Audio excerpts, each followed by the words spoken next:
Okay, let's get back to our conversation tonight.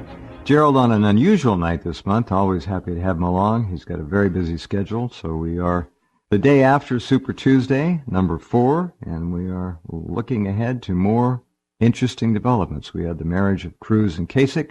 Now we have the marriage of Cruz and Carly. A lot of hard consonants there. In the recent Trends Journal, the one that's out now, the Winter 2016 Journal, this is the one I happen to be looking at right now because I like to go back through these. The one story that I think really is important, Gerald, that no one's paying much attention to is the rapid, and I mean rapid, encroachment on our lives and lifestyles by robots. People are not talking about this. They should be. And if you saw the story about Google, and they're involved in all kinds of advanced technologies that interface perfectly with the robotic rebellion that's coming. They were in the White House virtually every week since Obama took over. Every week, a special meeting with Google and Google personnel, with Obama and his team.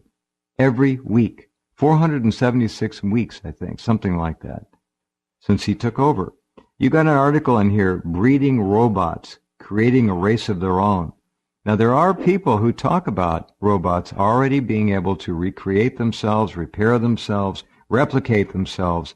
It's all fascinating. And then there's the world of nanotechnology, which, again, nobody's really talking about. They are talking about robots a bit, but nanotech, you don't hear anything about it. That is the frontier that gives me greatest cause for concern in terms of technology. It's exploding, and you hear nothing about it. Nothing. And put on top of that artificial intelligence and virtual reality. AI, that's the cherry on top. I just did a program with a fascinating guy. Yeah, amazing. And you know, I call this whole thing, by the way, the revenge of the geeks. I know it works. Yeah. Well, go back to high school and college. You had the geeks. You know, they were kind of sloppy looking, overweight, antisocial.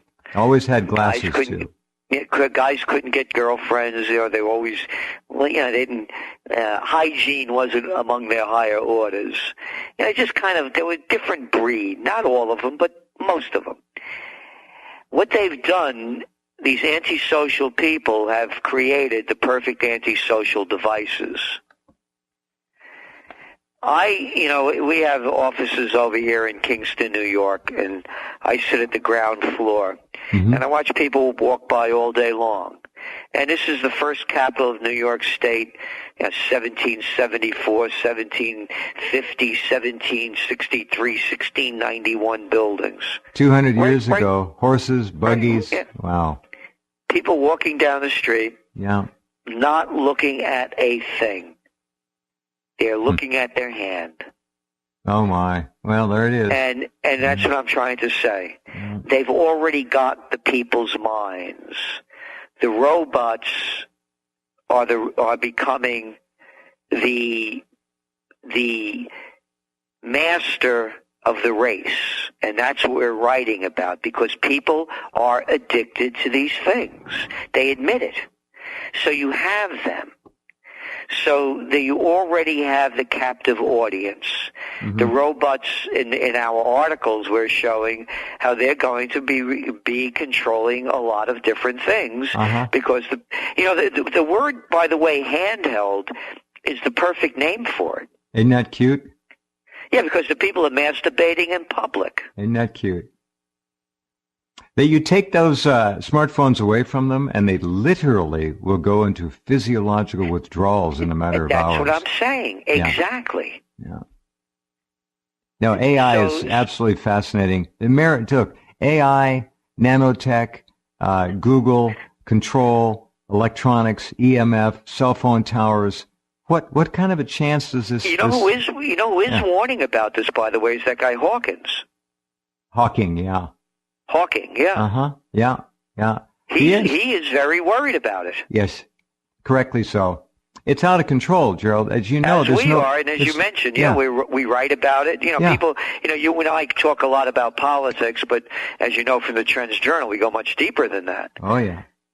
Yeah, if you haven't gotten the Trends Journal and you still care about reading and picking up a magazine that actually is full of the most cutting-edge information, has no advertisements, it's the magazine that Time magazine once might have been, never will be again. It's a wonderful compilation of material that you need. It's there.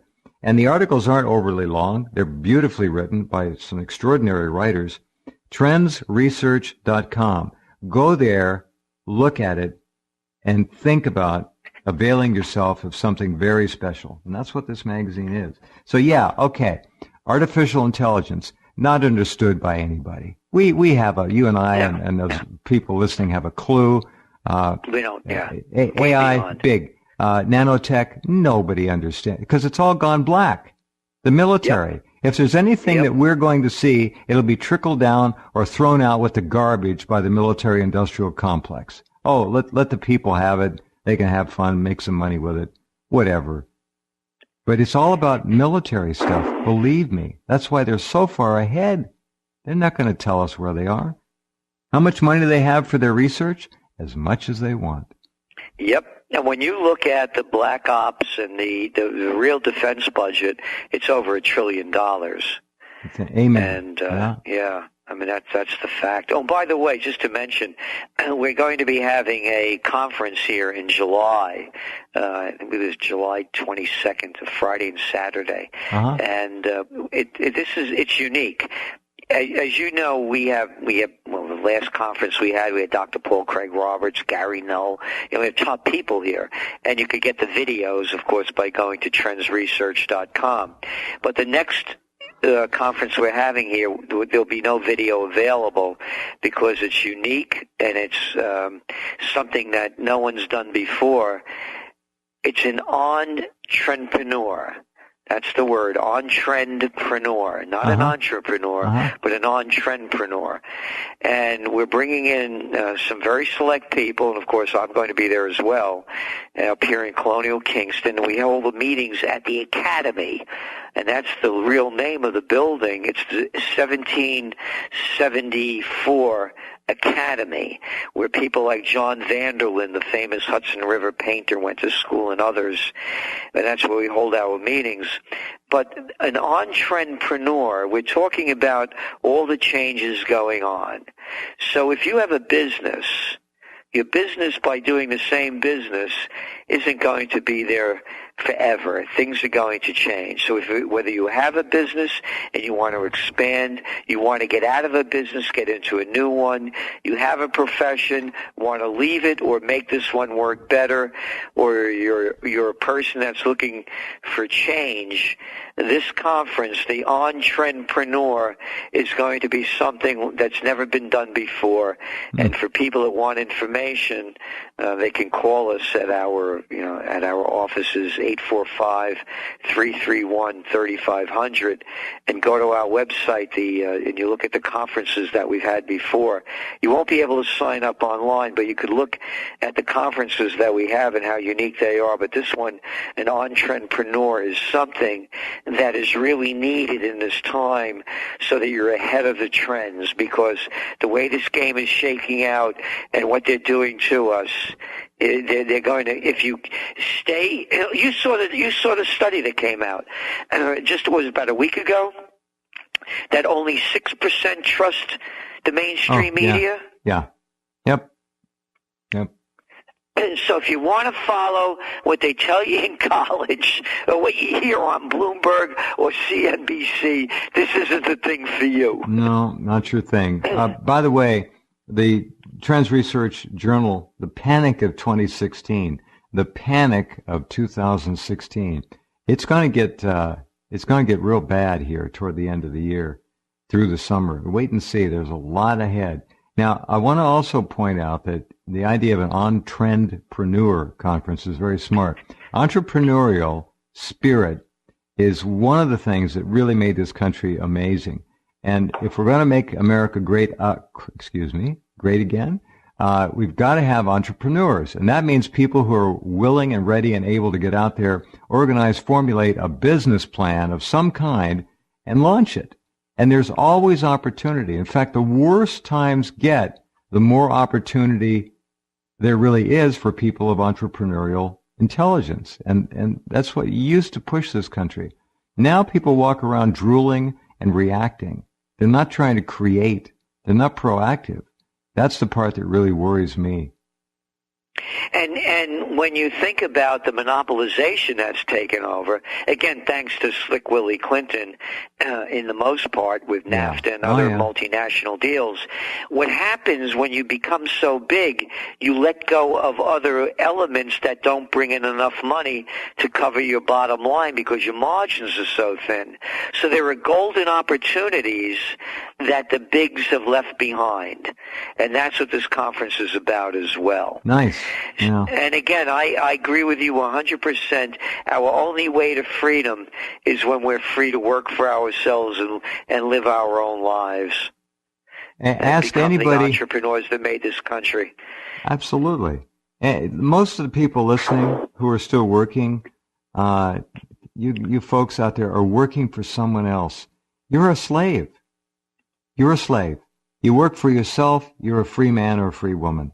It's really that simple. I used to work for big corporations, big contracts. Gerald's been there. He knows the game. And you're a slave.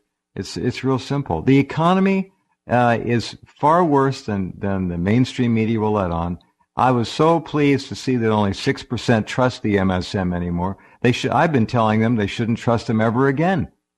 They should make their own decision, do their own research. It's over for the mainstream media. That's a dog and pony show and a mind control weapon. It's a mass propaganda machine. It's the fourth arm of government, really. The fourth estate. These reporters the fourth estate is dead. Yeah, it's just a three. And by the way, as you well know, I used to be on everybody from Oprah, the Today Show, Good Morning America, many times. Yeah. Well, here's the deal now. Everybody that you see, when they're showing, Newt Gingrich shooting his mouth off that I never want to hear again for the rest of my life. He's a paid pundit. You bet. For Fox, when you hear all these, if there's a terror strike and they bring in a terror expert, they're paid. They're on the staff. They don't bring in outside people anymore. No, they're hacks. Days, they're gone. They're paid for. So every time you see somebody, 9 out of 10 times they're paid to be on. They're under contract with ABC, CNN, ABC, or whoever else wants to F you. Isn't that the truth? Because that's all it's become. Yeah. Oh, yeah. This whole issue of the budget and balancing the budget, and it's all such a scam. Paul Craig Roberts, your friend and staffer there, he's a writer for you. Prostitutes, they're whores. These people are just whores. In fact, a lot of them look like whores, men and women. I don't care. They don't sound right. They're reading scripts. That's why I walked away from television news. I was a television news director and anchorman for 12 years, Gerald. I don't know if you knew that. I didn't know that, no. I walked. I just said no more. I knew I could see where it was going. I wanted nothing to do with it. I turned down a big anchor job in Portland, Oregon. I said, no, big money. No thanks. No more. Good Done. For you. That's why I started this program. I went to the local station. This is entrepreneurial spirit, okay? I said to myself, I will never work for anyone again. I'm going to do my own thing. So I went to the local radio station and asked them if they had any extra time available, and they had a couple of hours on early Sunday evening. So I bought it. It was cheap. And then I went out and got a couple sponsors, and I just started to do my own program. All right, well, one thing led to another. So the point is, you have so much ability, people, and most of you listening know that, or you wouldn't be listening, that most people aren't aware of. They just don't know. They're told they don't have it. They're told they have to stay within bounds and follow the rules, and you don't. When Obama took over, there was a $13 trillion deficit. It's now 21 trillion. Well, they say 19, but it's really 21. So in 7.5 years, he has added, folks, $8 trillion to the 13 trillion deficit he inherited. Is this a great leader? Is this a president? No, he's a whore. He's a cheap shit whore. That's all he is. And sorry to use the language, but it fits. You know, you said before about things are going to get much worse. Today, the Federal Open Market Committee released the minutes of its meeting that they had earlier in the week. And here's what they said, quote, economic activity appears to have slowed. Now, remember, this is the Federal Open Market Committee. Let's see. This is after its 2-day meeting this week. Uh-huh. Quote, growth in household spending has moderated. Yeah, no kidding. And then you look at business investments way down. It's going into the negative territory. You look at durable good orders down. They were up like 0.8%, but they revisited February's numbers and brought them down minus 3.1. You know, and they'll do the same thing next month to this month. So there is no recovery. It's not only here, it's in Japan. Oh, and by the way, everyone listening, if you're interested in looking at trends and seeing the way things are going, I just read to you the Federal Open Market Committee's statement that the economic activity, quote, appears to have slowed. Not appears, it has. Today, Thursday, tomorrow rather, but Thursday in Japan, Bank of Japan is going to announce their strategy. It's very important to watch that because on January 29th, they brought us negative interest rates. Yeah. Nobody's ever heard of this thing before, and of course they're doing it in the EU as well. And the Japanese economy continues to sink.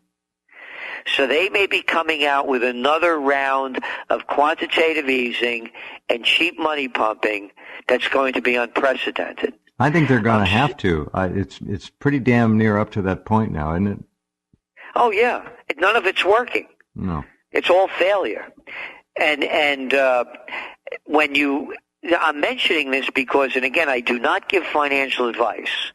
I just read to you what the Federal Open Market Committee said. Now remember, this is after zero interest rate policy essentially since 2000. They only raised interest rates once since 2006, and that was last December, and they only raised it 25 basis points. So they really haven't raised them.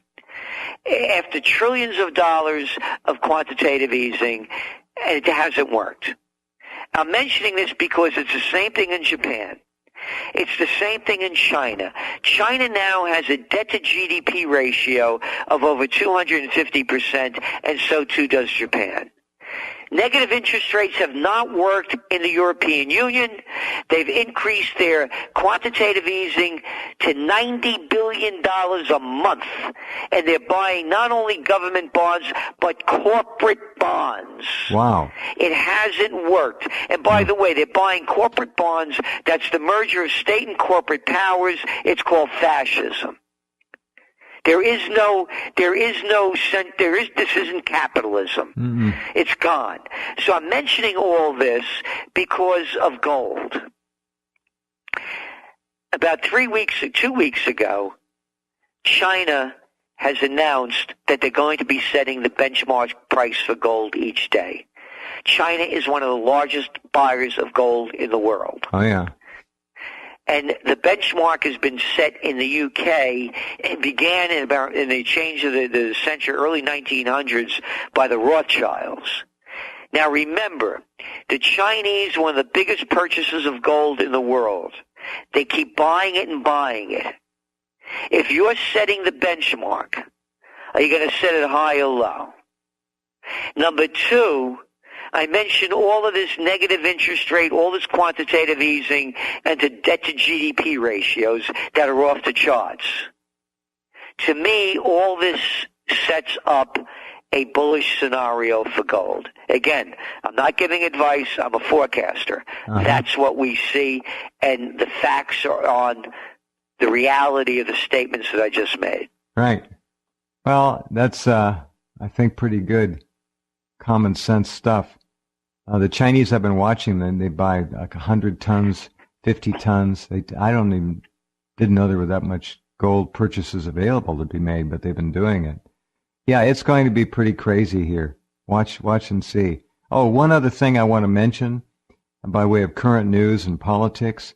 Governor Moonbeam out there in California, Gerald, signed a California state law now giving illegals the right to vote.